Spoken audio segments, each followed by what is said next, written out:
¿Les gustó el motor del saber? ¡Ah! ¡Qué máquina más fina! Pero, ¿y la energía? ¿De dónde la saca? De esto, la piedra de la pertenencia. Una poderosa reliquia. ¿Se imaginan Buenaventura sin agua? Con la cantidad de agua que hay en el mundo, eso no va a pasar nunca. Emergencia nacional. Toda el agua, repito, toda el agua se está esfumando.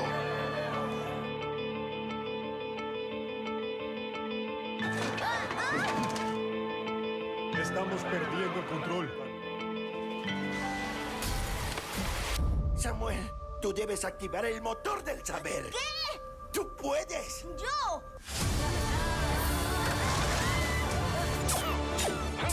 ¡Quedan 2 minutos!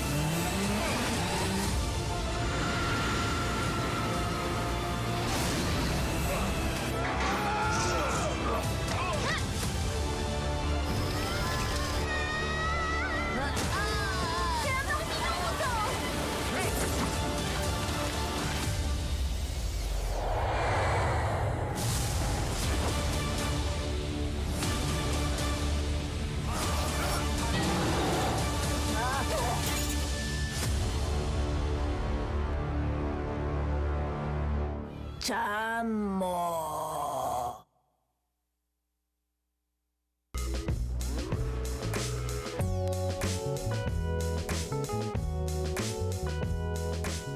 Saludos desde Caracas, República Bolivariana de Venezuela, territorio libre de analfabetismo, a los libreros mediáticos que sintonizan La Librería Mediática, un programa en el que los libros y la televisión tienen mucho que ver, un programa en el que los lectores de todas las edades son protagonistas. Iniciamos con el tráiler de esa película que, bueno, prácticamente todos vimos en preestreno, como me está recordando Eva Luna, en la Cinemateca Nacional del Museo de Bellas Artes. Ya esa película anda por los cines de Venezuela y del mundo. Una película extraordinariamente bien hecha y dirigida por Álvaro Cáceres y equipo, en la que participaron también otros países.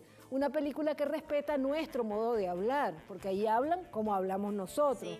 No como esos doblajes raros que la gente habla que uno no sabe ni de dónde son. Es una película preciosa, ecologista, de valores, que recuerda la memoria del maestro del Libertador Simón Rodríguez Robinson y hace referencias a libros que existen, a cosas que pasaron, va al futuro, va al pasado. Es una película extraordinaria, como muchas de las que están pasando en la Cinemateca Nacional de Venezuela. Por cierto, en estos días han estrenado Roma de Alfonso Cuarón, y aunque aquí aparece una cantidad de niñitos con su mamá y la muchacha hermosísima que los cuida en los años 60, esto no es una película para niños, es una película para que los papás disfruten en la Cinemateca, porque también para los papás hay programación para ellos. Esta es la programación de Cinemateca Uruguaya, pero aquí en Venezuela, en Cinemateca Nacional, también hay programación muy actual de todas partes del mundo y de Venezuela. Y además ellos han inaugurado una tienda, la tienda del cine en el Museo de Bellas Artes, para que lo que vemos en las ferias lo podamos adquirir allí en la tienda del cine de la Cinemateca Nacional de Venezuela. William Santana, maravilloso, cineclubista, ahora presidente de la Cinemateca Nacional, que está trabajando arduamente y con quien hemos compartido gratos momentos durante eventos del Foro Permanente de Educación Crítica sobre Medios de Comunicación. ¿Qué evaluación hacen ustedes de esa película que vimos, Cristóbal? Habíamos hablado del método 1000, medios de comunicación y lectura, que proponemos nosotros aquí en este libro, Cómo hacernos amigos de los libros mientras vemos televisión. Que todo lo que está en los libros está en el cine, en el teatro, en la música, que podemos ir de los libros a la televisión, de la televisión a los libros, de los libros al cine, y hacer como una exploración permanente del mundo. En ese sentido, ¿qué les pareció a ustedes la película Misión H2O de Álvaro Cáceres? ¿Les gustó? A mí me encantó, no sé ustedes. ¿Les gustó? Bueno, a mí particularmente sí me gustó mucho. Me parece que tiene un mensaje muy bonito y muy apropiado para la sociedad actual, que es tan descuidada con todo el tema de los recursos ambientales. Eso sí, me parece que está dirigida a un público un poco menor, porque por ejemplo tengo amigos que, por muy bueno que sea el mensaje, por ejemplo no están interesados en vérselas. Yo al principio, bueno, por ejemplo mi hermana, que está ahí, no quería vérsela. De hecho, a la Cinemateca no fue porque no No quise. quería. No, pero fuera del hecho que está dirigido para un público un poco más menor, está muy bien hecha, parece tener mucho trabajo detrás y a mí me gustó bastante. Sí, porque la película deberías verla, ¿sabes? Porque Maroa está ahora observando. Ella primero estuvo tras cámaras durante varios programas, ahora se animó a venir sin hablar, porque ella está observando la librería mediática y cuando ella quiera, ella hablará y opinará. Por los momentos está observando cómo se hace el programa. Pero Bueno, es importante... Una cosita, sí, Maroa sí se la vio luego porque Después, ajá. Álvaro nos dio unas entradas para verla luego. y le gustó. Creo que sí. Sí le gustó. Porque lo importante de esa película, para los chamos, que no es una película realmente infantil, me parece que tiene temas muy profundos, temas Sí. filosóficos, Claro, pero la ida al futuro, al pasado, la historia. Había muchos documentos que uno los buscaba y realmente existían, ¿verdad?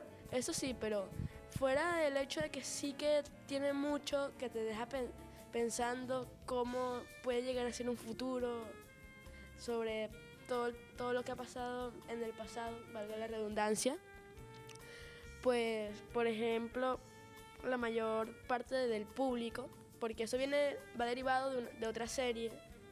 Sí, Samuel y las cosas, Samuel y creo que las se cosas que la pasaron mucho tiempo en Vive Televisión, que era para niños pequeños, que Exacto, estaban en pues es primaria. más una serie y todo eso, bueno, al menos desde mi punto de vista, un poco, no infantil, pero en cuanto a la animación, al menos de la película, sí está un poco más dirigido al tema de los niños, pues. De los niños, de los Por- más pequeños. Exacto, lo cual impide, porque en general un niño, tú le pones una película y pasan un documento en la película y lo más posible es que el niño no se va a poner a investigar, Claro. lo cual puede llegar a ser desacertado, pero es algo un poco normal. Claro. Eva Luna, tú que eres más pequeña, tú seguiste con interés la película, me acuerdo que te gustó y al final estuvimos discutiendo porque no entendías bien el final. Después entendimos que había un mensaje ecológico de cuidar el agua, que era nuestro recurso natural muy importante. ¿Qué te pareció la película Misión H2O? Bueno, me gustó mucho. ¿Sí? ¿Te gustó mucho?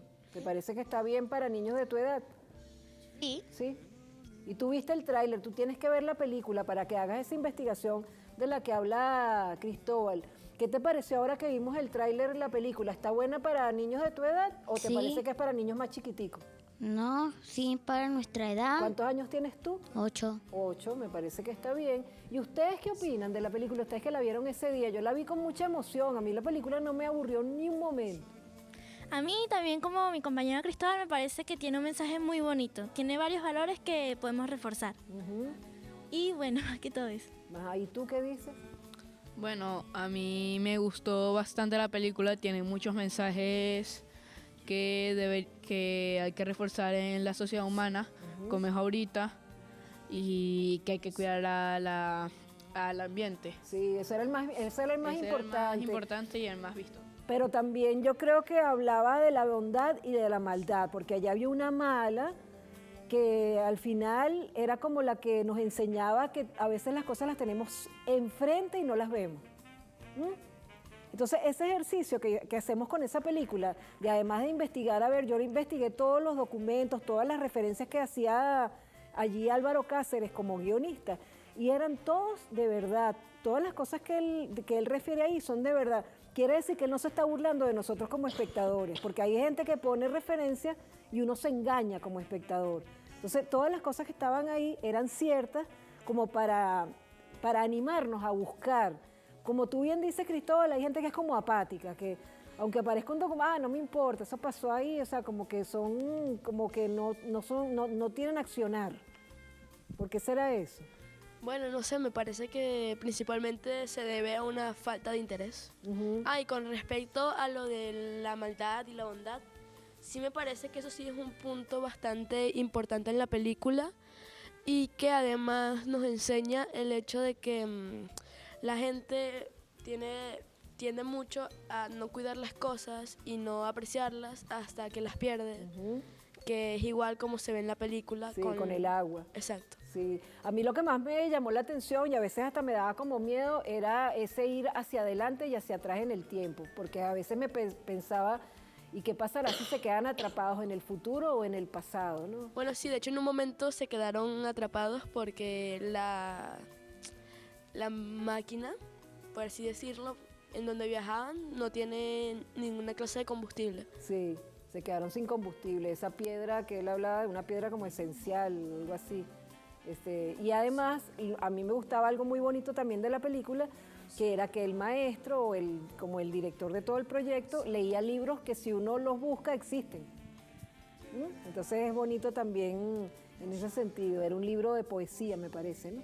A ver, a veces pasa que uno ve una película y aunque a uno le interesa y la ve con atención, no entiende el final, como le pasó a Eva Luna. Entonces, Eva Luna, la mamá le explicó, yo le expliqué, te voy a volver a explicar el final. Y yo creo que a veces hay películas que requieren que las veamos 2 veces para entenderlas, porque a veces somos pequeños y hay cosas son complicadas. En ese caso de la película, como decía la mala de la película, habíamos tenido la respuesta durante todo el tiempo. A cada rato, cuando había un problema, al cerrar el agua que se estaba desperdiciando, el problema se arreglaba. Entonces, el final es eso, llegar y saber, tener la conciencia de que no tenemos que desperdiciar el agua, de que siempre tendremos combustible para seguir adelante si cuidamos nuestros recursos naturales. Entonces, yo creo que es bueno volver a ver la película. Y te preguntaba que qué opinaban tus papás de la película, porque yo sé que a todos les gustó, porque todos me lo dijeron, pero quería saber de tus papás, aunque tu papá haya llegado tarde, tu mamá sí la vio toda, ¿qué opinaban tus papás de la película? ¿Qué comentaron cuando regresaban a la casa de la película? ¿Qué comentaban ellos? Bueno, lo de siempre, pero en el teatro a mi mamá le interesó mucho la película.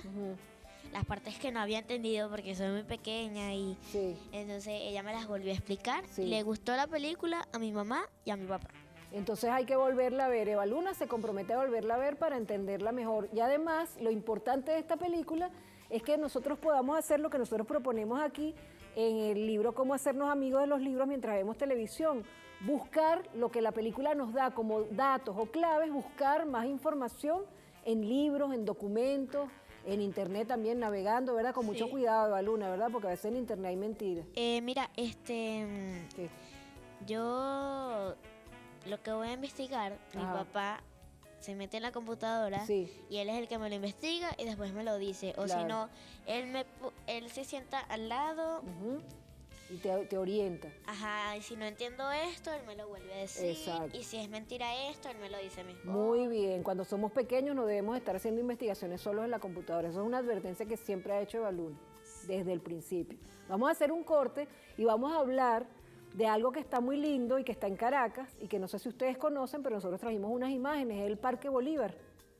Vamos a hablar de ese parque y de cosas que tienen relación con los libros en cuanto al Parque Bolívar y esas instalaciones tan bellas que hay. Cuando uno pasa del Leander en el Parque Generalísimo Francisco de Miranda, cruza un puente por sobre la autopista y llega a ese Parque Bolívar. Ya venimos con más de la librería mediática. Bueno, cuando nosotros visitamos un parque, hay muchos parques en Caracas y en todas partes de Venezuela y en el mundo. Uno visita un parque para sentirse como libre, como que no hay paredes. Y entonces, como dice este libro, uno ve desde el Parque Bolívar, que es un parque lindo que hemos visitado recientemente, la Gran Montaña, el Guaraíra Repano. Entonces le provoca leer un libro que hable de la Gran Montaña, o ve un libro como este que se llama Ajdar, que es una especie de dragón rarísimo que hace Marjan Satrapi, y aquí habla de un país en el que había de todo, como en Venezuela, que hay de todo, hay montañas, hay ríos, ¿qué más hay? ¿Hay mar? Sí, hay mar. ¿Nieve? No, aquí ¿Y no hay en Mérida? nieve. En Mérida, pero aquí no. Ajá, ¿qué más hay? En Venezuela hay desierto, los médanos de Coro. Ajá, ríos. ¿Tú has ido por un río? ¿No has ido por un río? En Río del Orinoco. Y en el Parque Bolívar hay como una especie de un laguito también, que uno puede ponerse ahí a observar y a sentirse libre en ese de paredes parque. y de cosas libre así. de todo, puro aire fresco. Cuando ustedes van a un parque, ¿qué buscan en el parque? Cuando ustedes dicen, yo a ese parque vuelvo, como uno vuelve al Parque Generalicio Francisco de Miranda, ¿qué los haría volver, por ejemplo, al Parque Bolívar si lo conocieran? ¿Qué buscan ustedes en un parque? ¿Qué es lo que debe tener un parque, Cristóbal? Bueno, la verdad, no sé, busco muchas cosas, depende de lo que quiera en ese momento. Si, por ejemplo, quiero simplemente ir y sentarme en la grama y no hacer nada, pues no sé, ir a la estancia. Ajá, la estancia también es un bello parque. Sí, la verdad, precioso, sí. Precioso. Bueno, pues, pero si, por ejemplo, busco, no sé, ir con mi hermana y tirarme por un tobogán.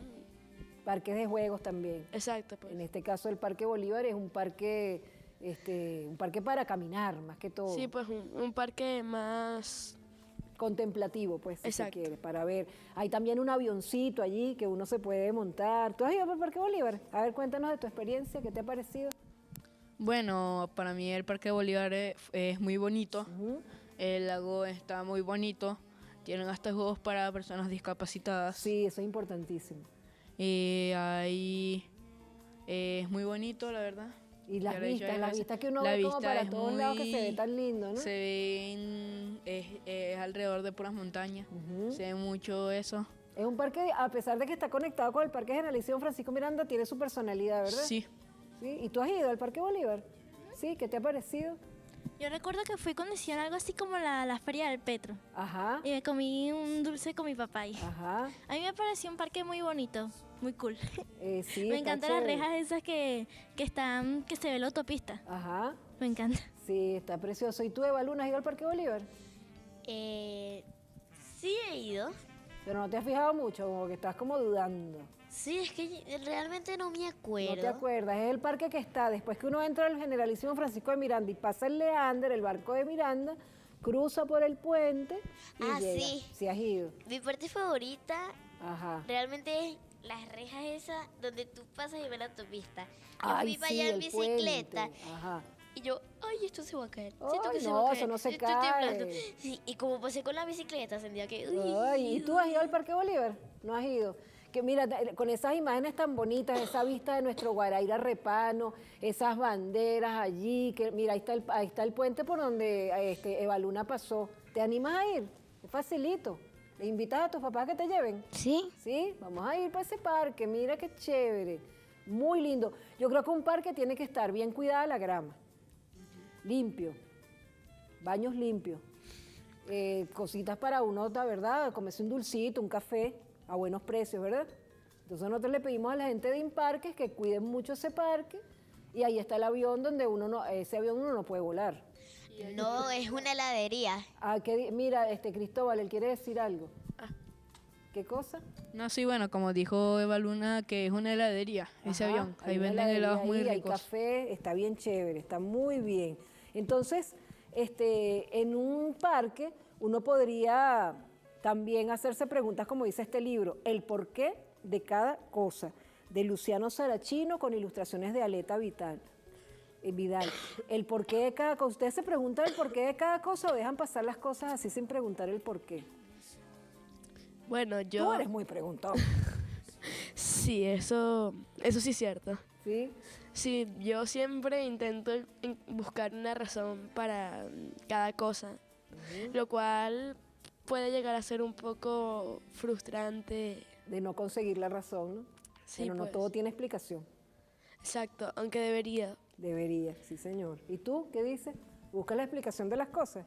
Sí, yo generalmente busco la explicación de las cosas. ¿Y qué pasa cuando no las consigues? ¿Te sientes frustrada, como dice? Sí, me quedo con la duda total. La tienes que seguir buscando. Tienes que hacer como este libro de las preguntas de Armando Quintero y Gisela Arévalo. Se hacen muchas preguntas, a veces se consiguen las respuestas. ¿Y tú eres preguntón también? ¿No te dicen tus papás, hasta cuándo me vas a preguntar? Más o menos. Más o menos. Hago preguntas y no hago preguntas. Ahí también observas por tu cuenta, Sí, ¿verdad? observo por mi cuenta. Más que nada busco lo que no sé por Google. Ajá. Lo que no sé lo busco por Google o en algún libro que tenga en mi casa.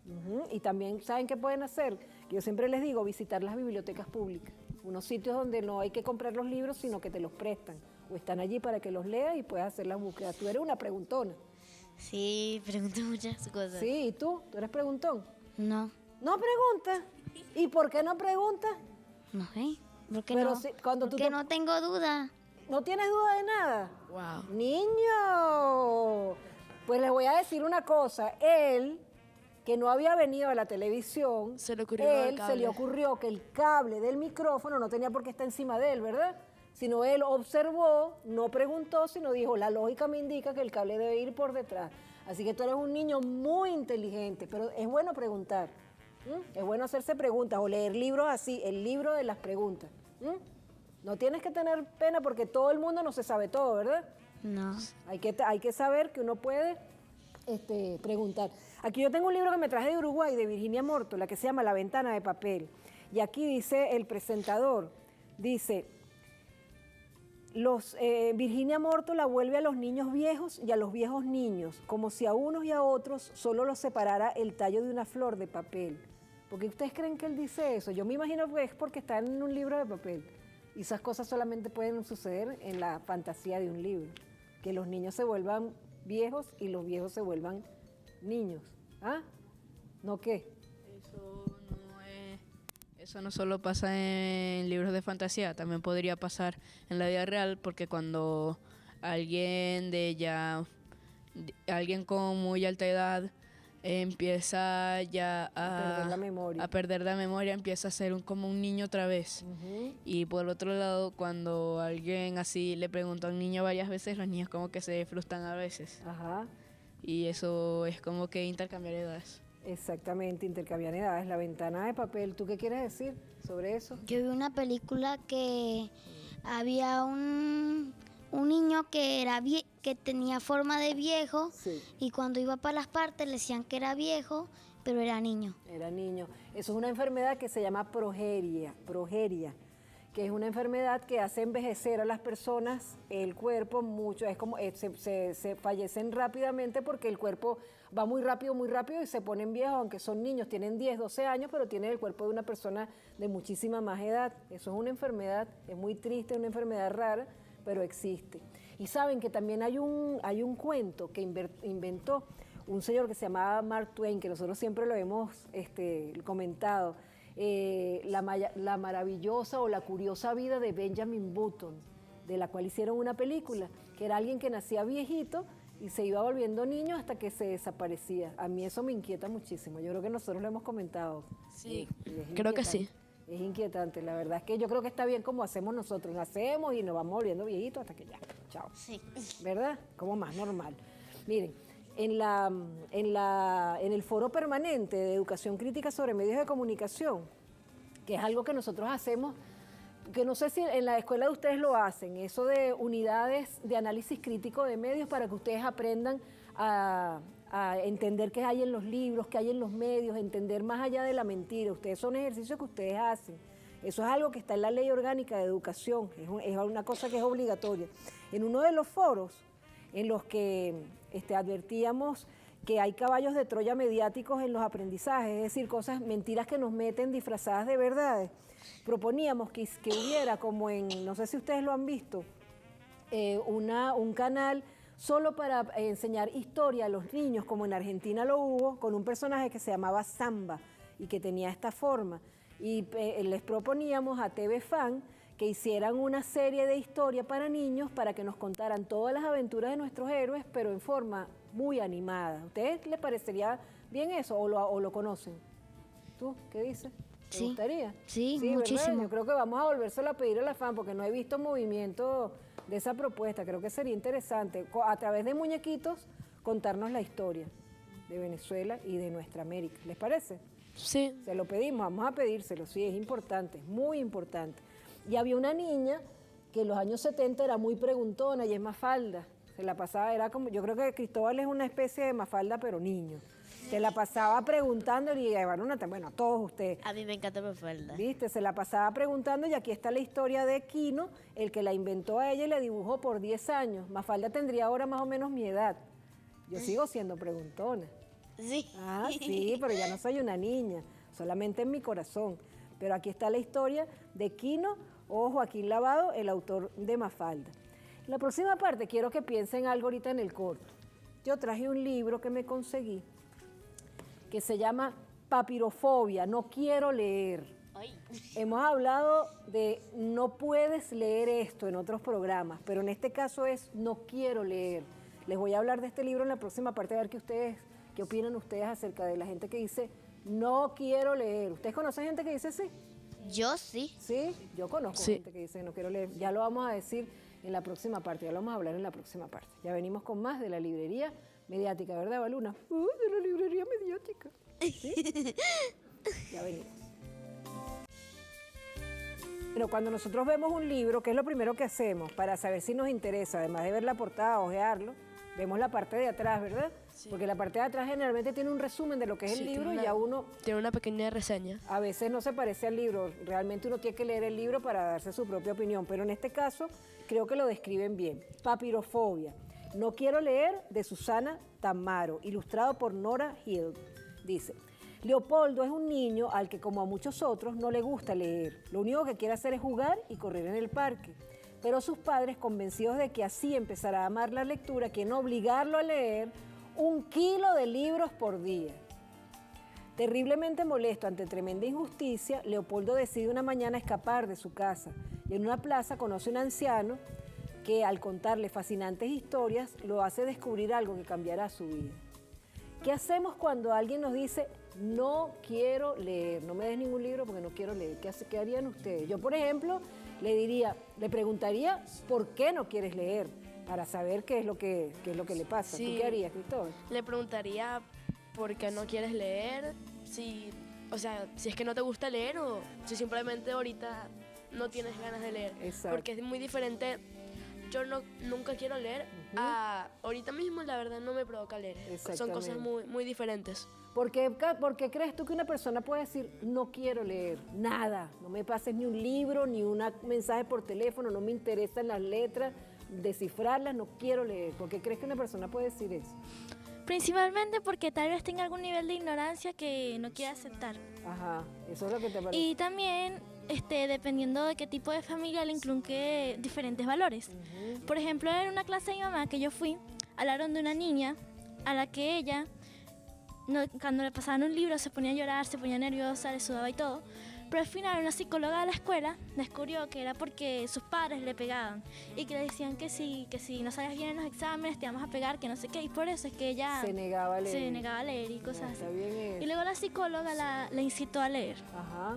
Y la niña terminó amando la lectura y también la psicóloga le hizo un dibujo muy bonito. Pero qué bella historia, una historia con final feliz.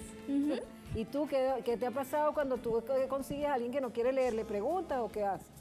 Usualmente a quien encuentro que no quiere leer es a uno de mis hermanos menores. Ajá. Y yo le pregunto a veces por qué no quiere leer. Y él me dice que no quiere leer, que no le gusta leer. O que lee más tarde, pero a la final no termina haciéndolo. Bueno, entonces hay algunas causas que yo le voy a explicar que están en este libro. ¿Y tú, Eva Luna? ¿A ti te gusta leer? Porque tú has descubierto muchas cosas en los libros. Sí, a mí me encanta leer. Pero si alguien no quiere leer, es por una causa. Para mí, no es que no sepa leer. Hay veces que no sabe leer, por eso no los quiere leer. O porque no tiene ganas hoy, por lo menos yo un día... Sí, lo que dice Cristóbal, no tiene ganas en el momento. Y un día estaba en mi casa y mi hermano le dice, léeme este cuento. Ajá. Y dije, no quiero. En la noche. Y yo me acosté sin leerle el libro porque ese día yo no... No tenías ganas. No estaba interesada ese día a leer ese libro. Pero después se lo leíste. En la mañana se lo leí por partes porque era largo. Que a ti te ha pasado también, entonces que no quieres leer porque en el momento no tienes ganas, como dice Cristóbal. Sí. ¿Y a ti te ha pasado que algún día no quieres leer o has conseguido a alguien que te dice, no, mira, mijito, a mí no me está dando ningún libro porque yo no quiero leer nada? ¿Has conocido algún caso así? En verdad no me gusta leer. ¿No te gusta nada? Ajá, cuéntame por qué no te gusta leer. Cuéntame. Para ver si es lo que le pasó a este niño y yo le voy a decir la respuesta. ¿Por qué no te gusta leer? Porque a veces... Es obligado, me parece, que a veces es, lee aquí, si no, te voy a poner mala nota. Porque es largo y a veces no, ni leer un párrafo. Ni leer un párrafo. Bueno, te pasa exactamente lo que le pasaba a este niño, igualito. Los papás lo llenaban, mira, los papás hacían así. Mira, mijito, lee, por favor, 1 kilo de libros al día, tienes que leer 1 kilo de libros al día. ¿Qué pasa con la gente? ¿Qué es la respuesta normal? No, mira, mijito, tú me vas a disculpar, pero yo no quiero leer. Era lo que le decía el niño a sus papás. ¿Y sabes qué era lo que le pasaba? Que a lo mejor te pasa a ti, que dices que no quieres pasar ni de un párrafo. Al niño le hacían falta lentes.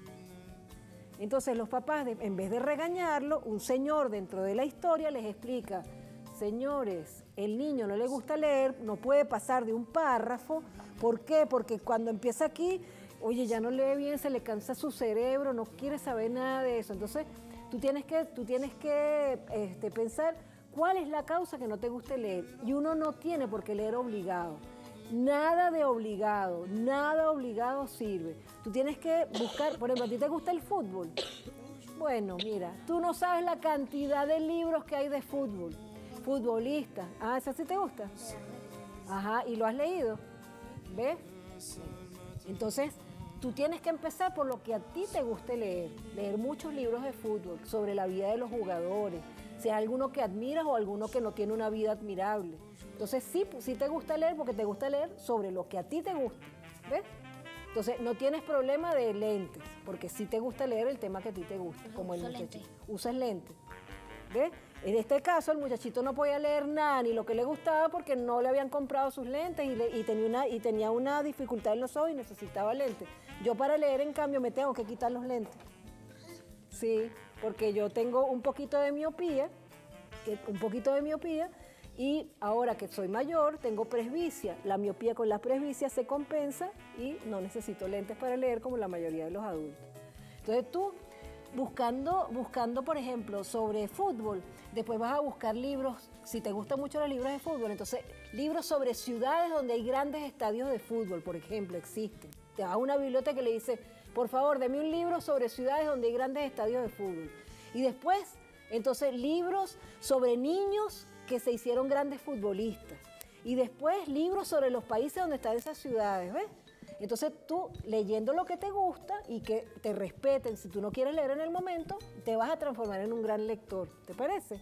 Sí. ¿Sí? Bueno, entonces hacemos así. En cambio, ¿qué es lo que espanta a una gente de la lectura? Que tú la obligues, ¿verdad? Sí, la verdad sí.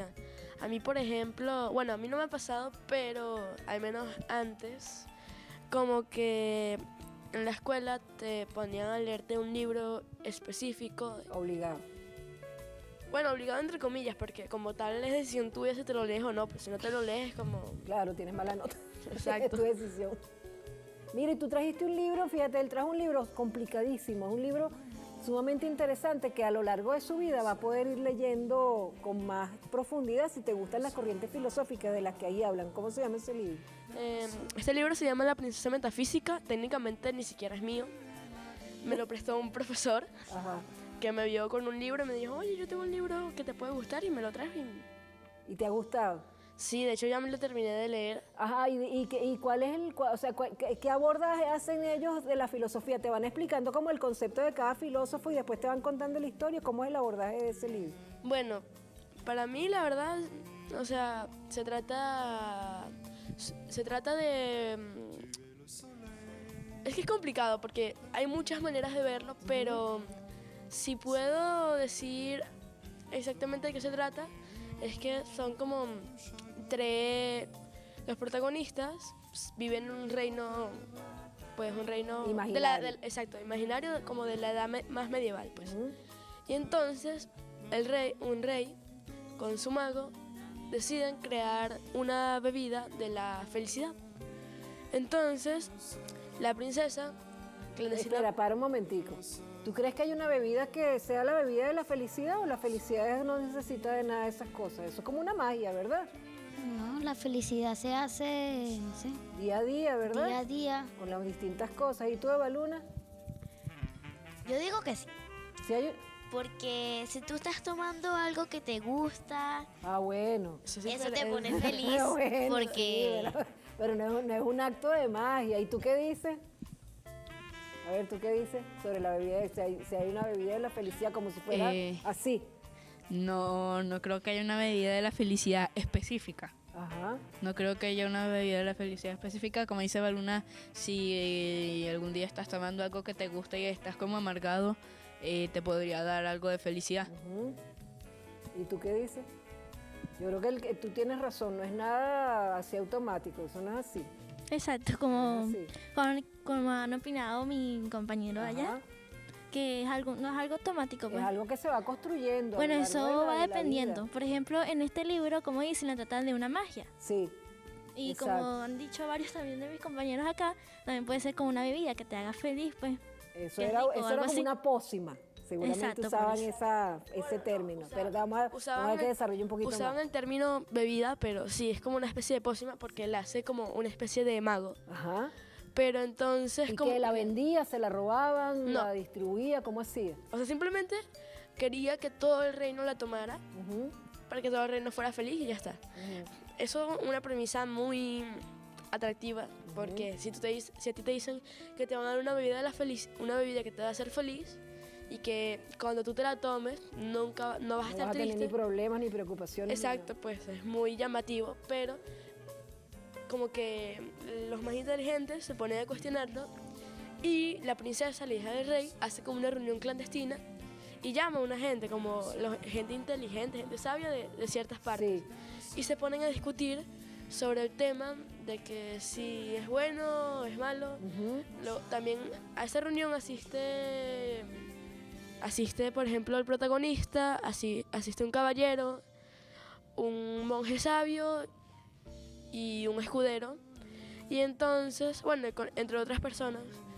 Y de la discusión termina saliendo varias preguntas que, por ejemplo, recuerdo que está la pregunta de ¿qué puedo esperar? ¿Por qué? También está... que no sé, porque como bueno, son todas cuestiones filosóficas, que la filosofía en realidad es buscar el porqué de las cosas. Exacto. Volvemos a lo que decíamos en un inicio. ¿Tú querías agregar algo? ¿Estabas pensando otras cosas? ¿Qué cosas? Que nuestra profesora en clase nos dice que si no leemos bien, en el segundo lapso no vamos a pasar a cuarto grado. Ah, bueno, claro, porque uno tiene requerimientos en la escuela que tiene que ir llenando. Pero ¿sabes qué es muy lindo? También, que nos decía el maestro de Simón Bolívar, leer en voz alta y saber que cada palabra tú la puedes pronunciar lindo y tener una voz bonita para leer en voz alta. Pero se la leemos a todo el salón. Se la puedes leer a todo el salón o tú mismo ante un espejo.